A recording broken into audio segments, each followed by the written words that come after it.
Oh my gosh, so yesterday I found an entire folder of every single paper that I wrote in college during my literature degree many, many years ago, shortly after leaving a cult. I'm Daniella, scholar of cults, extreme groups, and extremely bad leadership, also known as the Knitting Cult Lady, and the author of Uncultured, which is a best-selling, critically acclaimed book about growing up in the Children of God religious cult and then going into the cult of the U.S. Army. While I was watching a cult leader run America, I figured I had something to say about that. You can get autographed copies from me in the bio, and you can also get it on audio. So, as I found all of my college papers, I also found this one that is super important to me, and yes, I'm going to read it out to you, and I will tell you why. But first, I'm going to read out this little paragraph in Uncultured where I talk about some of these papers and getting this degree. This is chapter 17, Bring Me to Life. The University of Texas at Dallas, 2005. My college experience was the antithesis of life in the cult. I was encouraged to read broadly, to question every thought and phrase. No professor ever got mad at me when I asked about Plato's motivation for writing a certain line. Nobody called me out of the spirit for suggesting that maybe Flaubert had the wrong idea in Madame Bovary.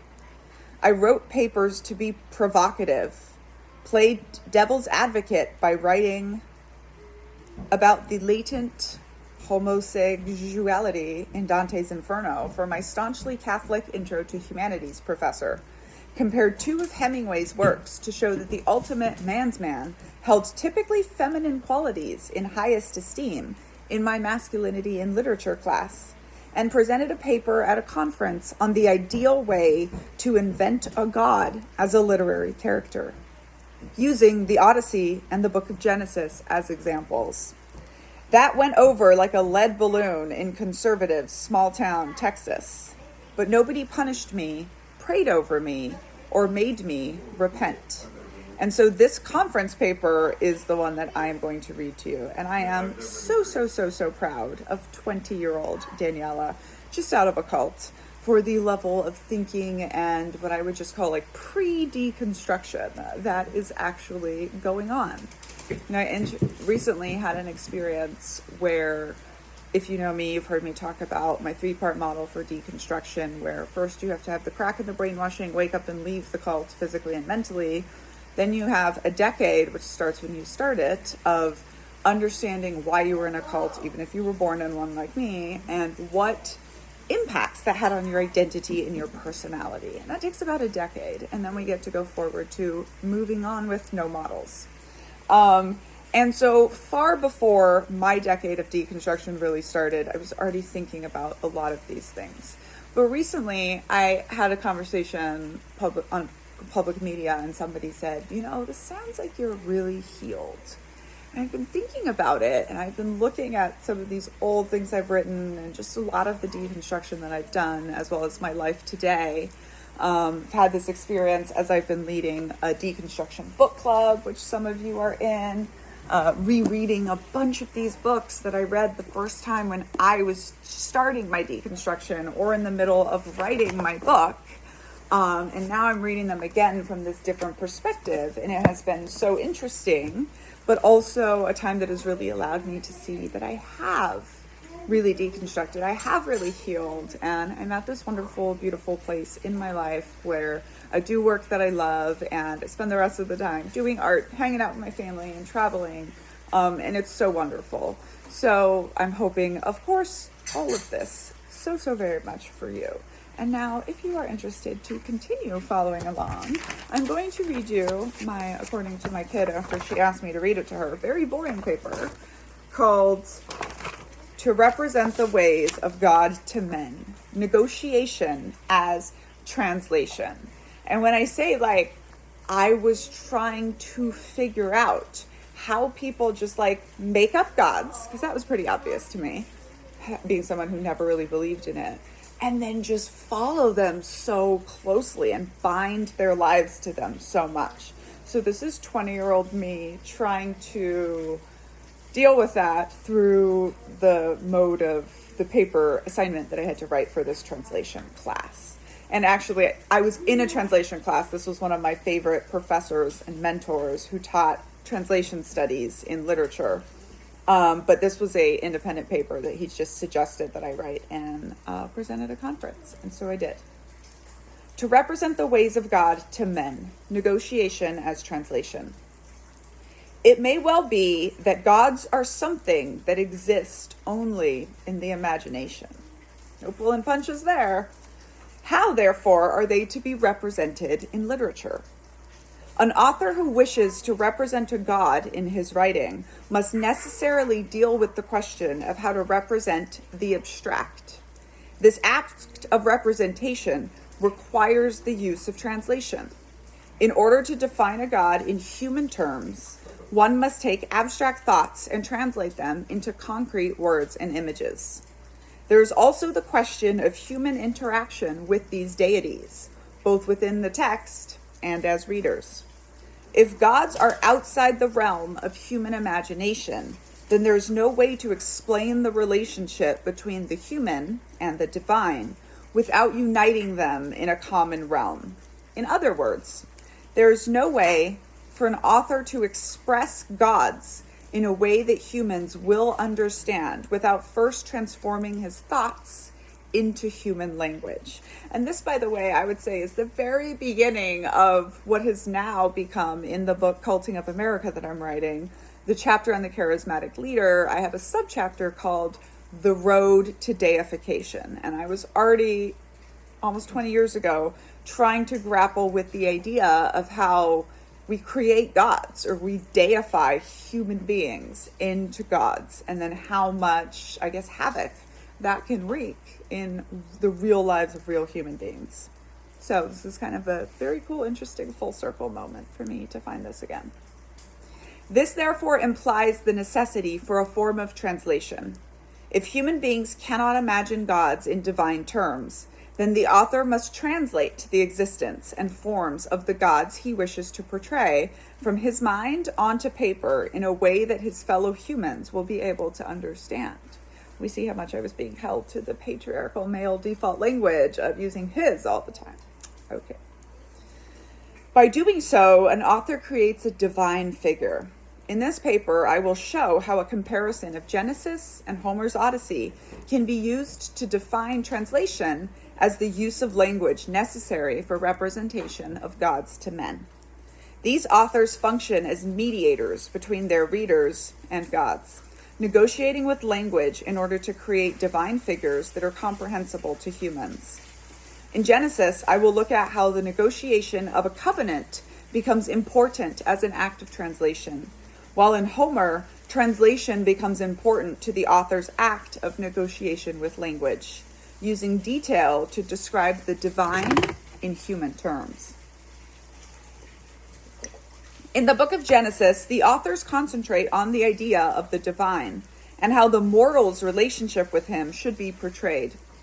Gordon M. Freeman, in his article, The Process of Covenant, states that in order for something to be comprehensible, it must be presented as metaphor that is widely understood and applied.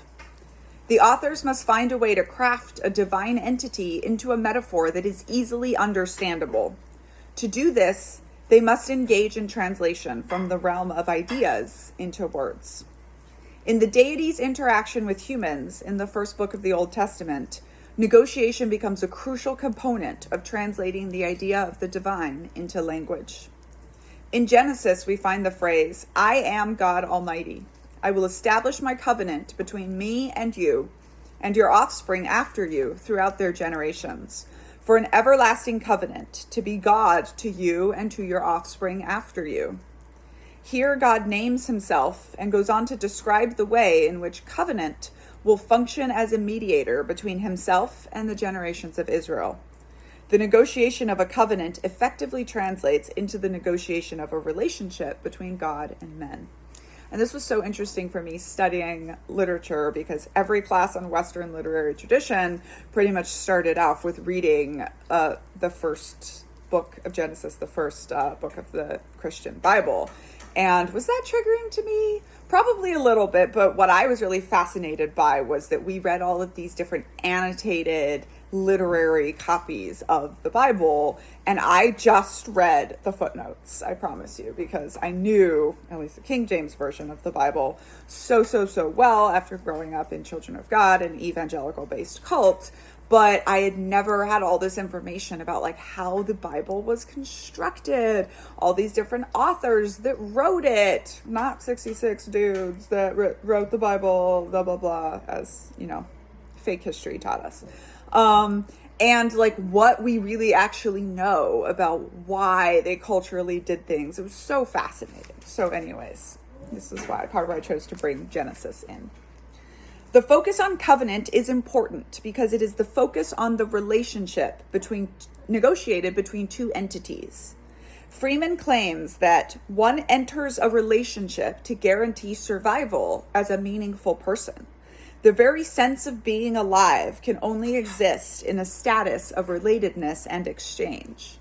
And by the way, yesterday when I went through this in 2024, I started layering over some of my 2024 notes onto my 2008 paper. So here I write, death gives life meaning.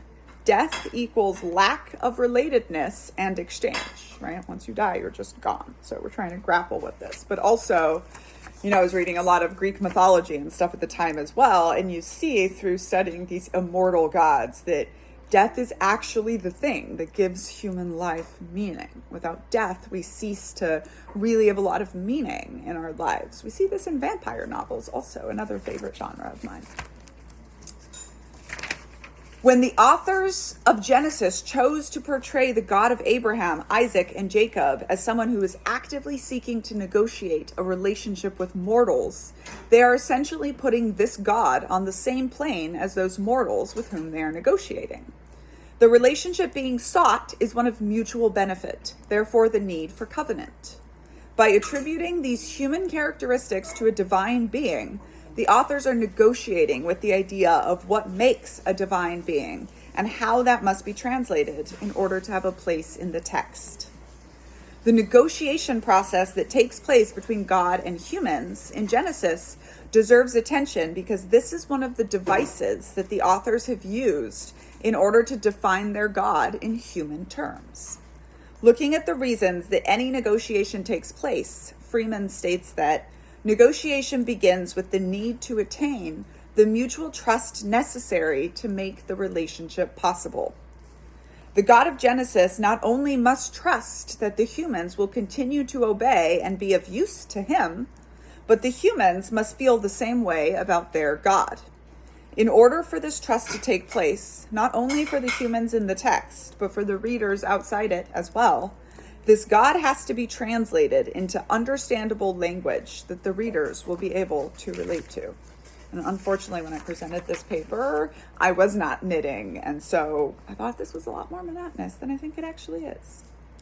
By this process of negotiation, God is actively seeking out a relationship with humans on human terms. Just as Abraham must prove that he is willing to take the chance on God and leave his homeland, God must also prove that he can protect and provide for Abraham before any covenant can be brokered between the two. Both parties in this case are evincing an ultimately human desire to protect themselves and to have the good intentions of the other proved beyond a doubt.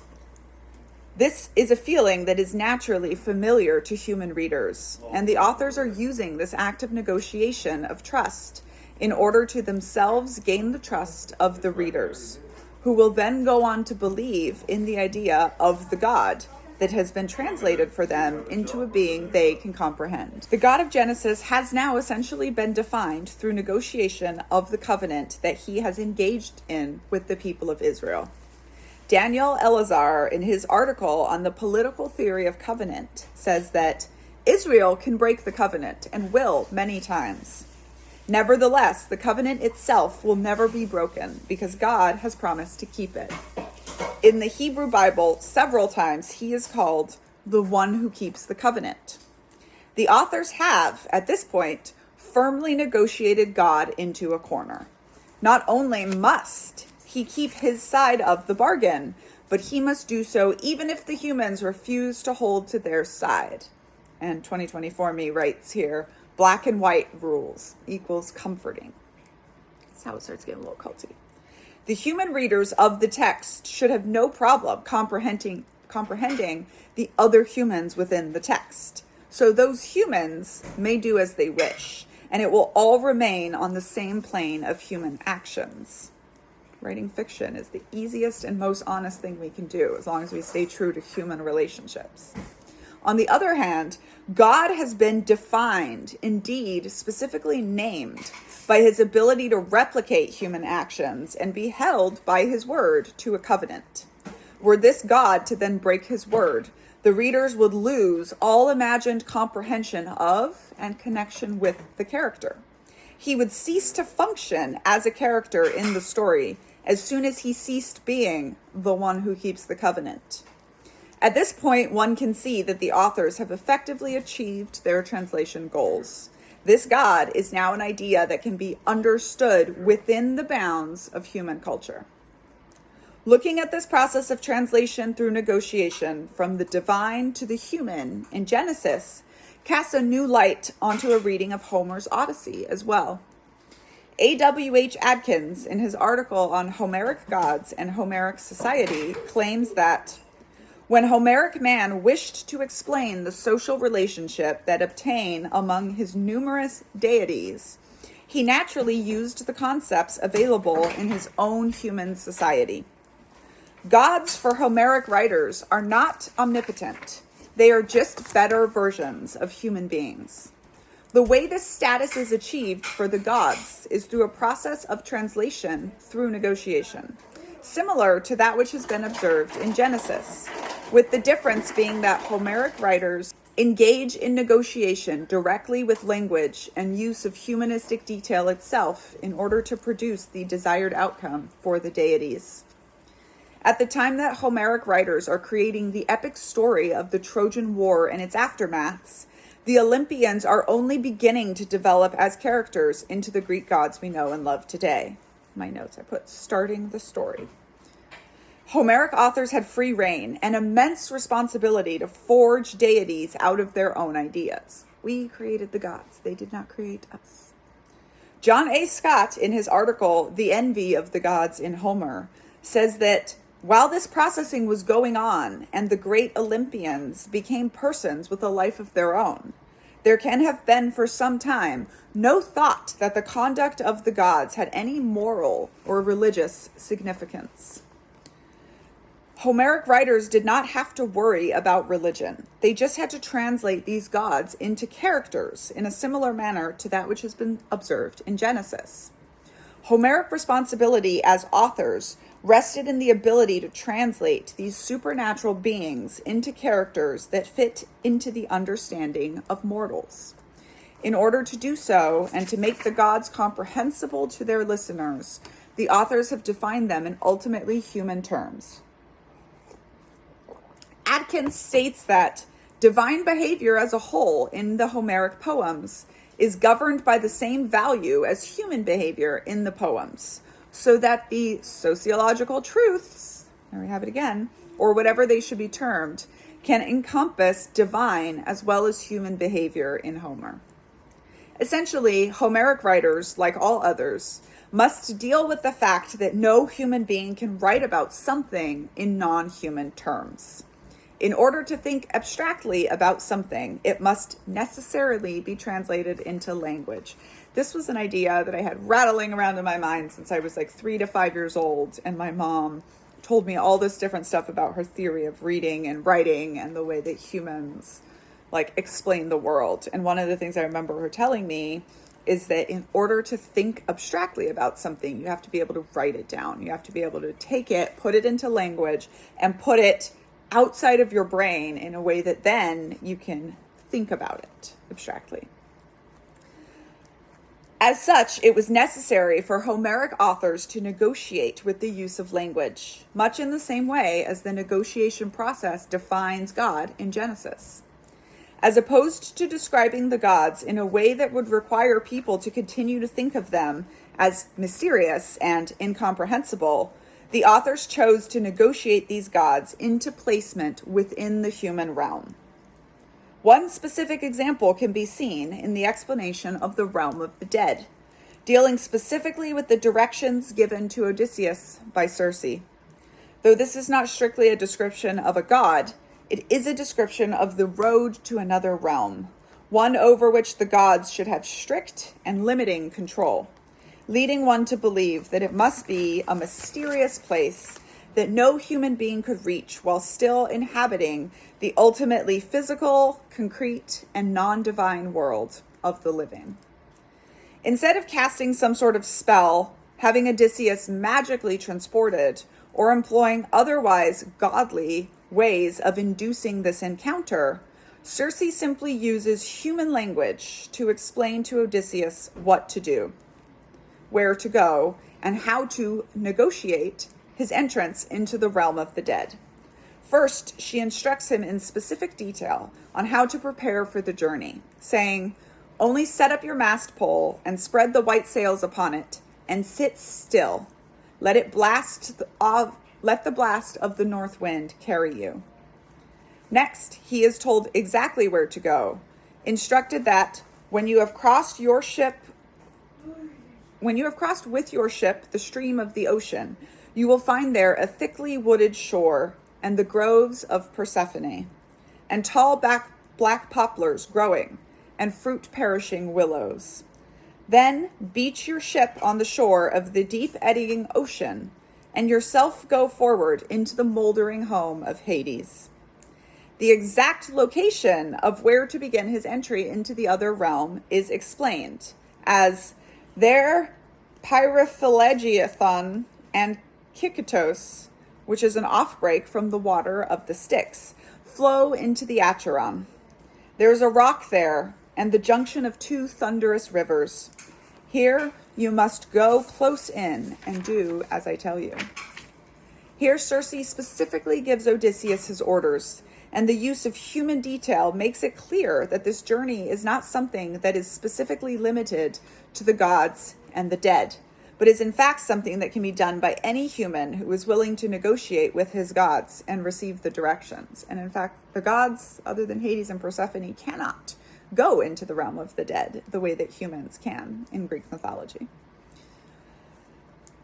In fact, these directions are so specific that it seems that if anyone could find those very same rivers and fruit trees, they too would be able to negotiate their own way into the realm of the dead. And here I put, everyone can follow my path. Religious leaders and cult leaders. Maybe this is where they get the idea from. Like, if it worked for Odysseus, it will work for you too. By the way, as I like to say, anyone promising that their process will work for you is either trying to con you or get you into their cult, because that's not the way the world works. In order to understand how this scene works as a use of translation, one must focus on the use of language and detail. In this case, as is observed all throughout the Odyssey, Homeric writers use detail to function as a mediator or negotiator between the non-language, the abstract ideas of the divine, and literally in Greek mythology, it's explained over and over to us again how humans not only can't even really imagine the gods, but they can't even look on them without bursting into flame, because the way the gods look is just so incomprehensible to humans. So when the gods want to interact with the humans, which they do a lot, and they're very into graping them as well, they have to translate themselves into another form that human beings can understand and can be explained in language. In explaining to Odysseus at exactly what point to find another world, so specific it could be located on a map, and in giving him direct instructions on how he will then be able to negotiate his entry into the world of the dead, the authors have engaged in translation by using such intensely specific, recognizable detail in order to represent the journey and location of another world in a manner that would be recognizable and comprehensible to their human readers. Without the use of such humanistic detail, far too much would be left to the imagination, rendering the gods and the godly incomprehensible. The gods, or the divine experiences, can only be characterized through the use of negotiation of this sort, which defines them within the bounds of human language. By looking at the way the gods have been represented in these two different texts, one can understand the importance of translation to the writing process. Regardless of the topic, ideas must be represented in a way that will make sense to the readers. Just as happens in the straightforward act of translation between two languages, in going from the abstract world of ideas to the concrete world of language, the author must carefully choose the words that will represent the ideas in his head in the truest possible form, while still presenting an identifiable concept that his readers can clearly relate to. The author, therefore, always functions as a translator and must be careful, knowing that the biases he allows to come from his head onto the paper will affect the entire text. Now, this paragraph was interesting to me because apparently, while I was about 4 years after I wrote this paper, while I was deployed to Afghanistan as an intelligence officer in the U.S. Army, I wrote this professor a little note telling him that I had used translation theory in my intelligence work in Afghanistan. And I don't remember this specific email, but later on when I saw him years later, he told me that I had sent him this email and that it was the first time in his entire career that any student had given him a concrete example of using translation theory in the real world. And it was so incredible to him that he put it in this book, which I do not have. So I still don't know the exact example that I used. But as I was reading this paper again, I was like, oh, this makes me think of terrorism studies, because what the job of the intelligence officer is, it's not really to accurately predict what is going to happen. Like, our job is to be the experts on the enemy. So, my husband, for example, who was a pilot in the unit, would get his job from operations, like go to this village and get this target. And our job would be to then be like, and here's everything that's going to try to KIA you or stop you along the way. And yes, we're trying to be reasonable, but we also do this thing called most likely. So we're like, most likely, here's what you're going to find. Here's what weapons are going to have. Here's what the weather's going to be, blah, blah, blah, blah, blah. But we also give you the most dangerous course of action. And we just have to think up, like, what is the craziest thing that could possibly happen today?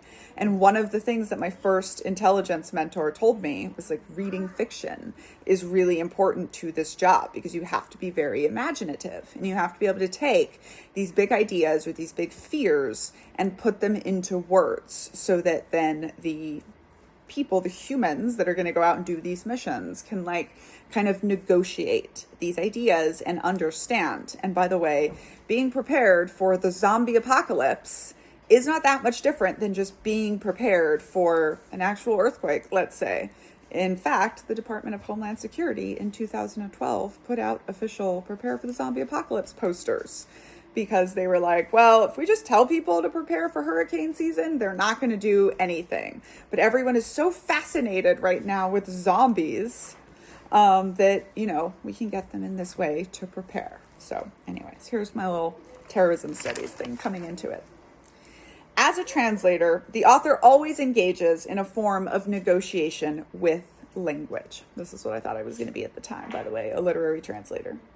Whether through the use of actual negotiation forming a part of the text in order to convey some important idea or to characterize something non-familiar as seen in Genesis, or through more subtle means of textual and linguistic negotiation as is observed in the Odyssey, the author is constantly forging a covenant with his readers. For authors, or translators, to make their work successful, they must necessarily engage in a mutually dependent relationship and negotiation with their readers. Through their use of such negotiation, they must persuade those who read the text to trust them as the authors, to rely on them as the translators, and to engage with the representations that have been provided for them, in order to really comprehend the ideas that have been translated for them into the earthly from the divine. Thank you very much for listening to 20-year-old knitting quilt ladies paper on the creations of God, the very beginning of me thinking about deification and how it works in our everyday life.